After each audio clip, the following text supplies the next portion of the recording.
وقت اس پہلو کو بھی اجاگر کرنے کی بہت ضرورت ہے کہ بحیثیت انسان مجھے اور آپ کو اس بات کا ہر وقت ادراک رہنا چاہیے کہ اللہ تعالیٰ نے مجھے اور آپ کو جو عقل عطا فرمائی ہے، اس عقل کا 10% صرف ہم اپنا استعمال کر سکتے ہیں، میکسیمم 90% وہ انسان اپنی عقل کو استعمال نہیں کر سکتا۔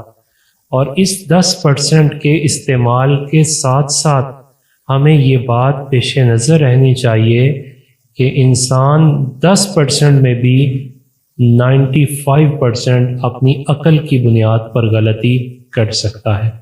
کوئی بھی انسان اپنے آپ کو عقل کل نہیں کہہ سکتا۔ غلطی کا امکان بہر کیف انسان سے اس کا صدور یہ ممکن ہے، اور اس پر انسان کو رہنا بھی چاہیے۔ سوائے انبیاء کے، انبیاء کرام معصومین ہیں، انبیاء کے علاوہ اللہ تعالیٰ نے تمام انسانوں کو غلطی، الانسان من النسیان، نسیان، یہ ساری چیزیں اس کے اندر رکھی ہوئی ہیں۔ اب پھر یہ غلطیاں انسان سے جو سرزد ہوتی ہیں وہ 2 قسم کی ہوتی ہیں۔ ایک ہے دنیا کے اعتبار سے اس کی غلطی، اور ایک ہے اس کی دین کے اعتبار سے غلطی۔ دنیا کی غلطی یہ اتنی بڑی نہیں ہوتی جتنی دین کے اعتبار سے غلطی بڑی ہوتی ہے۔ قرآن مجید فرقان حمید نے سورہ عصر میں اسی پہلو کو ذکر کیا کہ دنیاوی غلطی بڑی ہے یا اخروی غلطی بڑی ہے، دینی غلطی بڑی ہے، تو ارشاد ربانی ہوا والعصر، زمانے کی قسم، ان الانسان لفی خسر، انسان خسارے میں ہے۔ تو کلیئر انداز میں کہہ دیا کہ انسان خسارے میں ہے۔ الا الذین آمنوا، ہاں خسارے سے نکلے گا وہی جو ایمان لائے گا۔ یہ بات بالکل 2 ٹوک انداز میں کہہ دی کہ کافر کتنی ہی ترقی کیوں نہ کر لے، جب اس کے پاس ایمان نہیں ہے تو وہ خسارے میں ہے۔ تو پھر اس کا کون سا خسارہ ہے؟ کیا دنیا کا خسارہ ہے یا آخرت کا خسارہ ہے؟ تو کلیئر ہو گیا کہ یہ دنیا کے خسارے کی بات نہیں ہو رہی، بلکہ یہ آخرت کے خسارے کی ہو رہی ہے۔ اور یہ آخرت کے خسارے سے نکلے گا کون؟ جس کے پاس ایمان کی دولت ہو گئی۔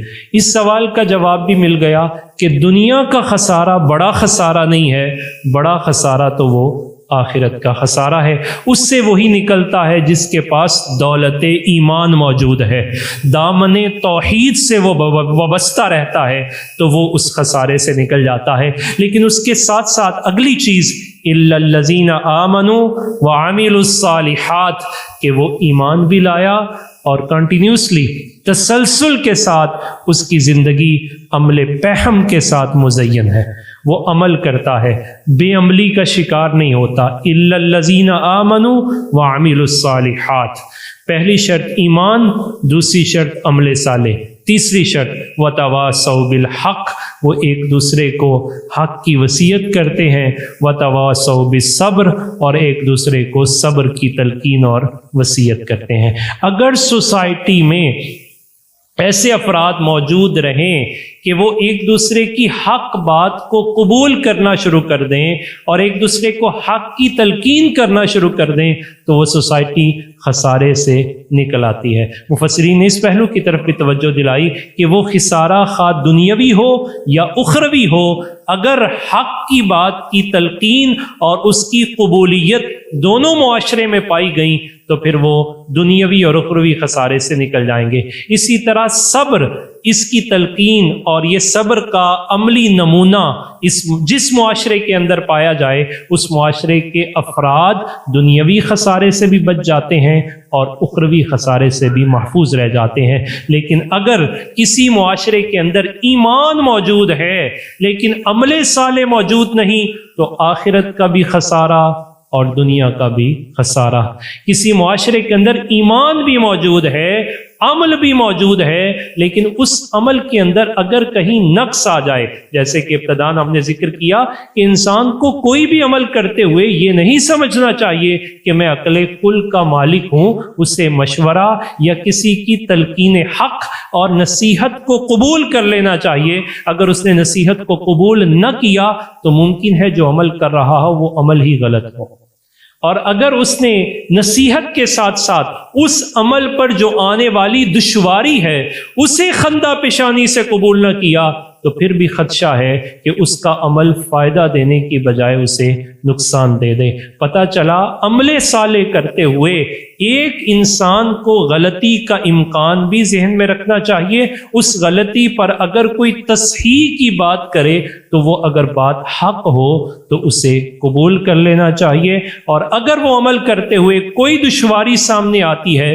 تو پوری خندہ پیشانی کے ساتھ اسے قبول کرنا چاہیے۔ مصطفیٰ جان رحمت صلی اللہ علیہ وسلم نے جو افراد تیار کیے، ان افراد کی خصوصیت یہ تھی کہ ان کے اندر ایمان بھی پختہ موجود تھا، اور زندگی کا کوئی مرحلہ کیوں نہ آئے، وہ خوشحالی میں موجود ہیں یا تنگ دستی میں، وہ میدان جنگ میں موجود ہیں یا مصطفیٰ جان رحمت کی صحبت میں مسجد نبوی میں موجود ہیں، ہر حال میں ان کی زندگی عمل کا بہترین نمونہ نظر آتی ہے۔ کبھی بھی بے عملی صحابہ کرام کی زندگی کا پہلا اور ستھرا اور سب سے نمایاں پہلو یہ ہے کہ انہوں نے رسول اللہ صلی اللہ علیہ وسلم کی اطاعت اور فرما برداری میں کوئی کسر چھوڑی ہی نہیں ہے۔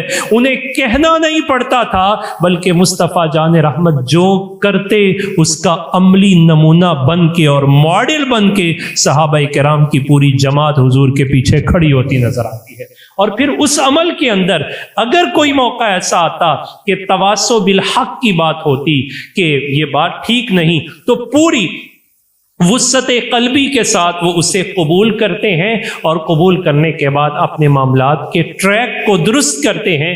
اور اگر اپنے عمل کے اندر انہیں تپتی ریت پہ لٹا دیا جائے یا ان کی جان لے لی جائے یا ان پر مصیبتوں کے پہاڑ توڑ دیے جائیں تو وَتَوَاصَوْا بِالصَّبْرِ، وہ ایک دوسرے کو صبر کی تلقین کرتے ہوئے یوں نظر آتے ہیں کہ ایسا شاید فلک نے بھی نظارہ نہ دیکھا کہ پانی کی پیاس لگی ہوئی ہے، ممکن ہے کہ پانی پیے تو جان بچ جائے، تو اس موقع پر بھی وہ یہ کہہ رہا ہے میں صبر کر لوں گا، میرے بھائی کا خیال کر لو۔